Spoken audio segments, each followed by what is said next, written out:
اب نبی کریم علیہ الصلاۃ والسلام کی جو سنن ہیں آپ نے پڑھا کہ دو طرح کی ہیں، فقہ میں پڑھا ہے، سنن ہدا ہیں، سنن زوائد ہیں، پھر اور آگے بڑھیے واجبات و فرائض ہیں۔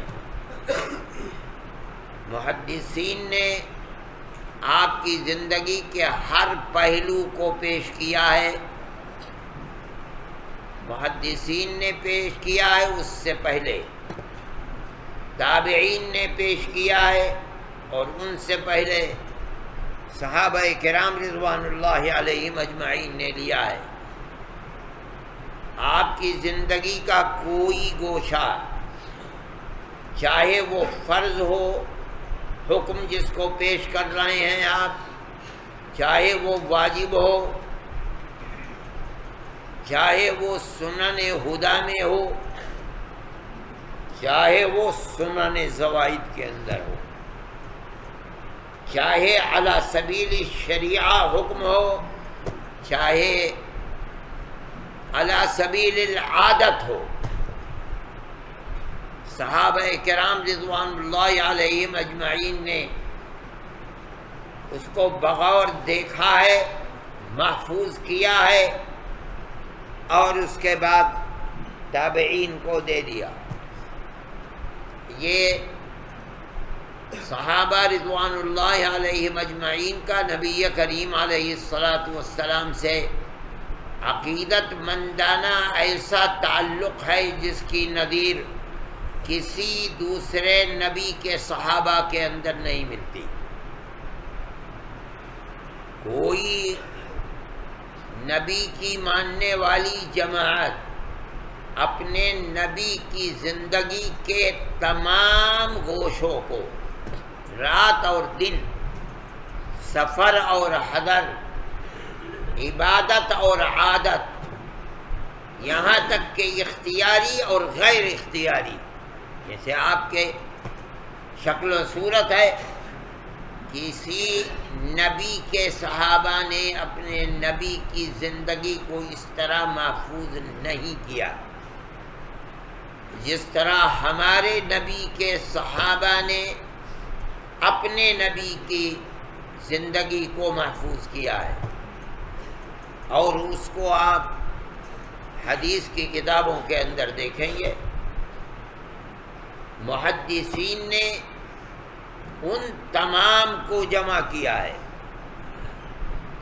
چاہے وہ زندگی کے کسی بھی شعبے سے متعلق ہیں۔ اور کھانے پینے کا مسئلہ یہ تو اعلیٰ سبیل العبادت نہیں ہے، اعلیٰ سبیل العادت ہے۔ آدمی کی ضرورت ہے کھانا پینا، سفر میں بھی کھاتا ہے، حضر میں بھی کھاتا ہے۔ آپ کس طرح کھایا کرتے تھے؟ ابواب اطعمہ کو لا کر کے یہاں جلد ثانی میں پہلا باب، آپ کا طعام کیسا تھا، طعام کا طریقہ کیسا تھا؟ اس روایت کے اندر فرماتے ہیں قال ما اکل النبی صلی اللہ علیہ وسلم علی خوان، آپ نے خوان کے اوپر نہیں کھایا ہے، یعنی کوئی ایسی چیز جو طاولہ کی شکل کے اندر ہو، پائے لگے ہوں، آدمی اس کے ارد گرد بیٹھ جائے، یا سامنے جیسے آپ تپائی کے اوپر بیٹھے ہوئے ہیں، اب کھانے کے لیے آپ کو جھکنا نہ پڑے، بلکہ کھانا آپ کے سامنے رکھا ہوا ہے، کھائیے بیٹھے بیٹھے، جیسے میز اور کرسی پر کھایا جاتا ہے۔ خوان ایک گول چیز ہے، جیسے سینی ہوتی ہے، مگر اس سینی کے اندر پائے لگے ہوئے ہیں، اس میں کھانا رکھا اور اٹھا کر کے لا کر کے کھانے والوں کے سامنے رکھ دیا۔ کھانے والوں کو اس کے لیے جھکنا نہیں پڑتا، بغیر انحناء کے بیٹھے بیٹھے کھاتے ہیں۔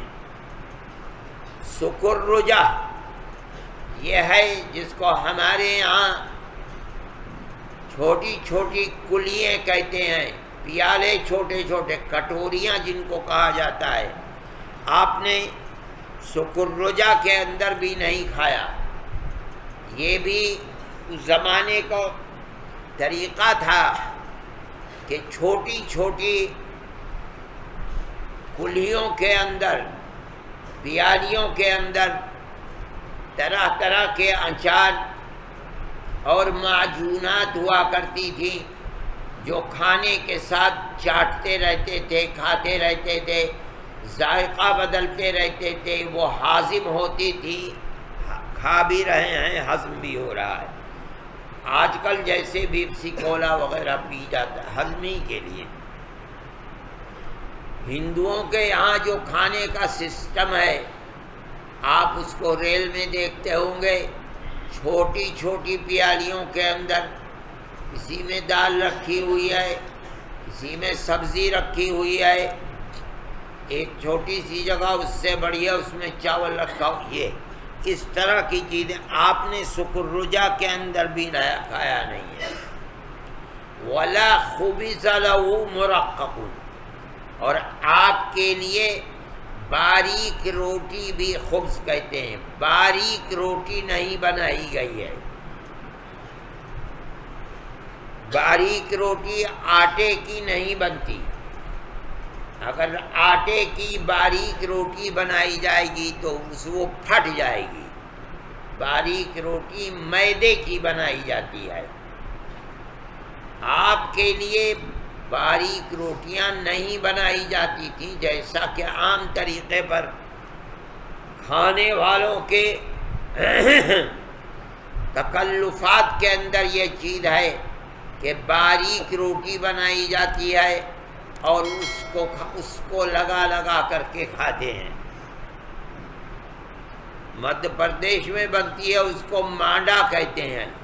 اللہ اکبر، اتنی بڑی روٹی لپٹی ہوئی ہوتی ہے کہ اسے اگر کھولیں تو آپ کو اٹھنا پڑے گا تب پوری کھلے گی، بڑی باریک میدے کی بنتی ہے۔ ہمارے یہاں بھی میدے کی روٹیاں جو ہوٹلوں میں ملتی ہیں وہ بھی بڑی باریک۔ مطلب یہ ہے وَلَا خُبِزَ لَهُ مُرَقَّقٌ، رقیق روٹی آپ کے لیے نہیں بنائی گئی۔ ہر چیز کا حاصل یہ ہے کہ کھانے پینے کے اندر جناب رسول اللہ صلی اللہ علیہ وسلم کا مزاج یہ تھا کہ بغیر تکلف کے تواضع کے ساتھ آپ کے سامنے جو آ گیا آپ نے اس کو نوش فرما لیا۔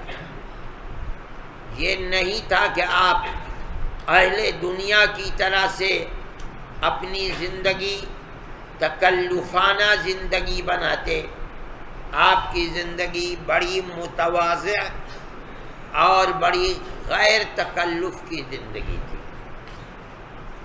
اصل مسئلہ اس پر ہے کہ جناب رسول اللہ صلی اللہ علیہ وسلم کی زندگی کے دو ادوار ہیں، ایک دور قبل الہجرہ کا ہے، ایک دور بعد الہجرہ کا ہے۔ قبل الہجرہ آپ نے 13 سال نبوت کے مکہ معظمہ میں گزارے ہیں۔ آپ وہاں قریش اور مشرکین کے ظلم و زیادتی کا شکار رہے ہیں۔ حکم خداوندی یہی تھا کہ آپ ہر طرح کے ظلم کو سہیں، نہ خود اس کا جواب دینے کے لیے کھڑے ہوں اور نہ اپنے ہاتھ پر ایمان لانے والوں کو کھڑے ہونے کی اجازت دیں۔ یہ تو ہو سکتا ہے کہ ہجرت کر کے حبشہ چلے جائیں، یہ نہیں ہو سکتا کہ یہاں برسر پیکار ہو جائیں۔ یہ ہو سکتا ہے کہ ہجرت کر کے عمر فاروق، سالم مولا ابی حذیفہ اور دوسرے صحابہ مکہ معظمہ سے مدینہ منورہ پہنچ جائیں، لیکن مقابلہ آرائی نہیں ہوگی، یہاں تک کہ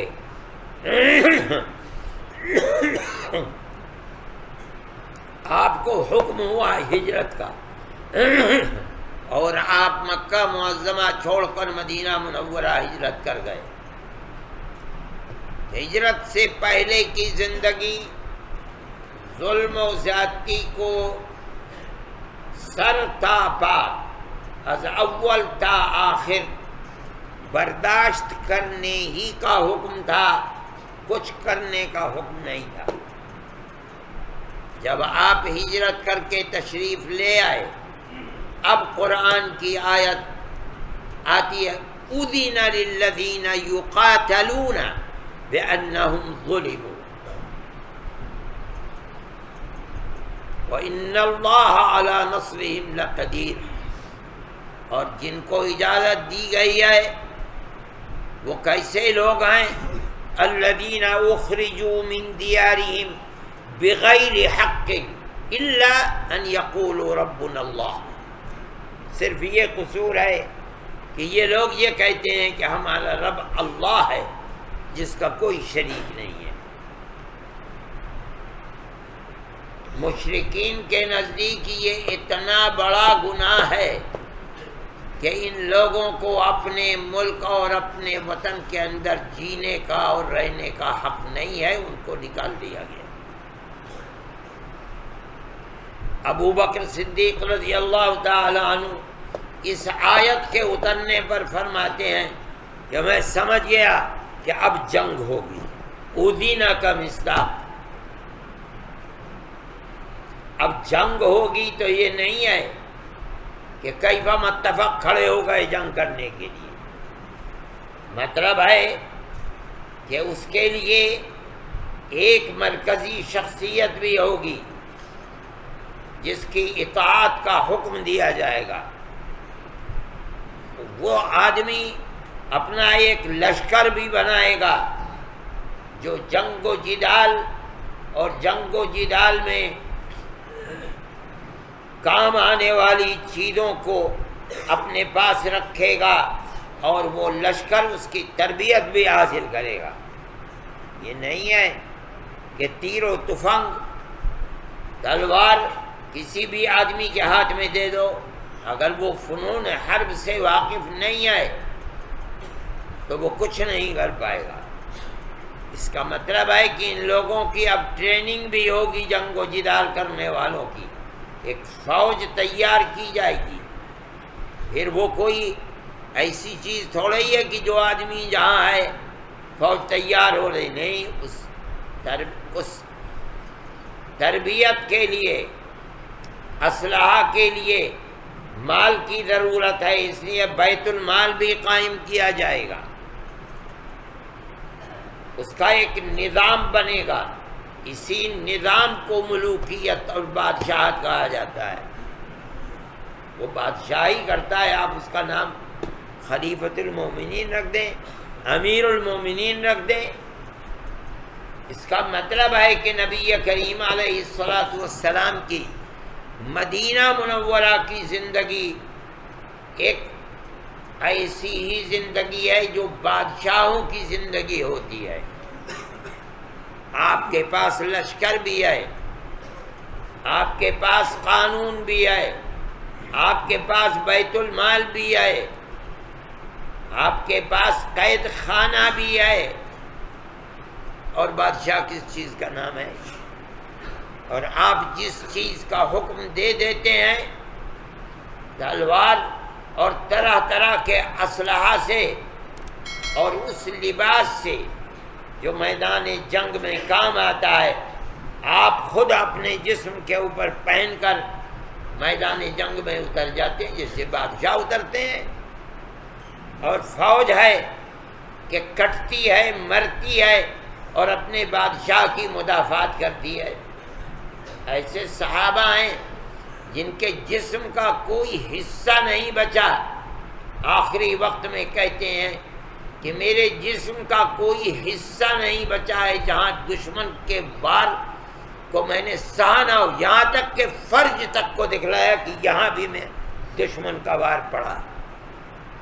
اور نبی کریم علیہ السلام پر یلغار ہو رہی ہے میدان احد کے اندر، اور یہ لوگ ہیں کہ پہاڑ بنے ہوئے ہیں، ہر طرح کے دشمن کے وار کو برداشت کر رہے ہیں، یہاں تک کہ جسم کے اعضاء شل ہو گئے ہیں، مگر زندہ ہیں، دشمن کو آنے نہیں دیا۔ یہ سب چیزیں وہی ہیں جو بادشاہوں کی ہوتی ہیں۔ اب سوال پیدا ہوتا ہے کہ جب آپ نبی بھی ہیں اور بادشاہ بھی ہیں تو آپ کی زندگی بادشاہوں جیسی ہے یا بادشاہ ہوتے ہوئے بھی آپ درویش صفت ہیں اور زندگی تواضع کی زندگی ہے؟ اس کو پیش کیا جا رہا ہے کہ آپ اگرچہ امیر المومنین ہیں، رسول اللہ ہیں، بادشاہ ہیں، اور وہ چیزیں جو بادشاہوں کے پاس ہوتی ہیں وہ سب ہیں آپ کے پاس، لیکن اس کے باوجود آپ کی زندگی انتہائی متواضعانہ اور غیر تکلفانہ زندگی تھی۔ آپ کا کھانا پینا ان متکبر بادشاہوں کی طرح نہیں تھا جو خیوان پر کھاتے ہیں۔ کھانے کے لیے طرح طرح کی معجونات رکھتے ہیں تاکہ کھاتے رہیں اور تہ بیٹھاتے رہیں، یعنی ان کی زندگی کھانے پینے ہی کے لیے ہے۔ یہ چیز آپ کے یہاں نہیں تھی۔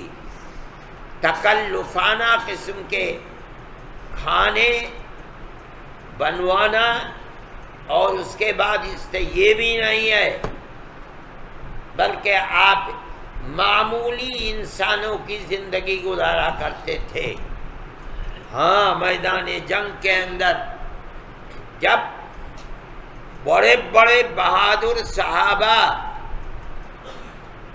بھاگ پڑتے تھے، جیسا کہ یوم حنین کے اندر پیش آیا ہے کہ صحابہ تیروں کا مقابلہ نہیں کر سکے، حنین و اوطاس قبائل کا، بھاگ پڑے۔ رسول اللہ صلی اللہ علیہ وسلم اپنی سواری سے نیچے اتر گئے۔ بھاگنے کا کیا مطلب ہے؟ اور جاتے ہوئے بھاگتے والے لوگوں کو الی عباد اللہ، الی عباد اللہ، اور آواز کہنے جو جاوری الصوت، بلاؤ یا للانصار یا اور لوگ اس طرح جیسے چرواہا اپنے جانوروں کو آواز دیتا ہے اور وہ جانور آواز کو پہچان کر دوڑتے ہیں اسے۔ صحابہ کرام رضوان اللہ علیہ آنکھیں دماغ حاضر ہو گیا، کیا ہو رہا ہے، کہاں جا رہے ہیں، اور پھر رسول اللہ کی طرف بھاگے اور پھر میدان کارزار گرم ہوا۔ نبی کریم علیہ السلام کی گھریلو زندگی تو ایسی ہے، اور میدان جنگ میں اعلاء کلمت اللہ کے لیے جب آپ جاتے ہیں تو وہاں آپ کی بہادری کی زندگی ایسی ہے، اس کو یہاں پر پیش کرنا ہے۔ فرماتے ہیں فَقُلْتُ لِقَتَادَةَ فَعَلَى مَا كَانُوا يَأْكُلُونَ۔ حضرت انس فرماتے ہیں کہ میں نے قتادہ سے کہا، یونس سے اسقاف کا، میں نے قتادہ سے، قتادہ کے شاگرد یونس کہتے ہیں فَعَلَى مَا كَانُوا يَأْكُلُونَ، تو پھر یہ بتائیے خیوان پر نہیں کھاتے تھے تو کس؟ میں انہی دسترخوانوں کے اوپر کھایا کرتے تھے جو جلد کے بنے ہوئے ہوتے تھے، بچھایا جاتا تھا اور انہی کے اوپر کھا لیا کرتے تھے۔ ایسا بھی ہے کہ اگر سفر میں ہیں اور برتن بھی نہیں ہیں تو زمین کو تھوڑا سا درمیان سے پیالے کی شکل میں بنا دیا، اس کے اوپر سفرے کو ڈال دیا اور جو گہری پیالے کی شکل، اس پر درمیان سفرے کو اس میں دبا دیا، اب یہ سفرہ بیچ میں سے پیالے کی طرح ہو گیا۔ اب جو ستو گوندا ہے وہ اس کے اندر رکھ دیا، درمیان میں دسترخوان ہے، ارد گرد بیٹھ گئے، بیٹھ کر اس میں سے کھا لو، غیر تکلفانہ زندگی تھی۔ اب مولانا صاحب اللہ اکبر دارالعلوم کے کھانے کہتے ہیں ما یجوز بہ الوضوء، یہ سالن ہے۔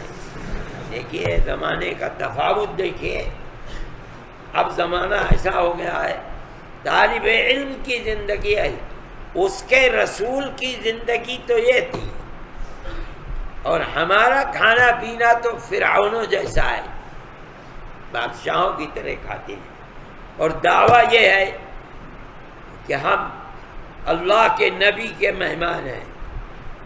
نہیں، انسان کی زندگی جتنی تکلفانہ ہوگی وہ اتنے ہی زیادہ پریشانیوں کا سامنا کرنا پڑے گا، اور کم سے کم بات یہ ہے کہ جو زندگی متکلفانہ زندگی کا عادی ہو گیا وہ اللہ کے دین کے لیے جہاد نہیں کرے گا، کر ہی نہیں پائے گا۔ اب جو آدمی ایئر کنڈیشن کے اندر زندگی گزارے گا وہ کیسے کسی مشکل کے اندر خدمت دین کیسے کرے گا؟ نہیں ہو سکتا ہے۔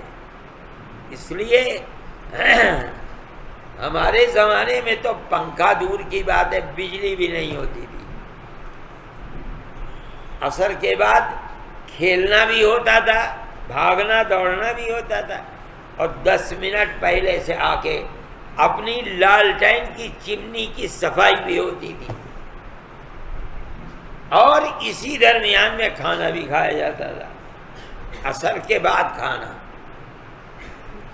اور سب کر کے مغرب کے بعد سے آدمی جس وقت تک بھی ممکن ہے بیٹھ کر کے پڑھتا تھا۔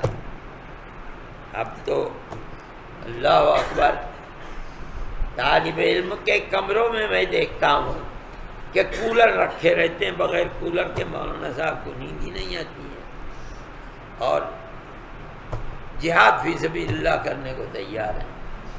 یہ زندگی ہے رسول اللہ صلی اللہ علیہ وسلم۔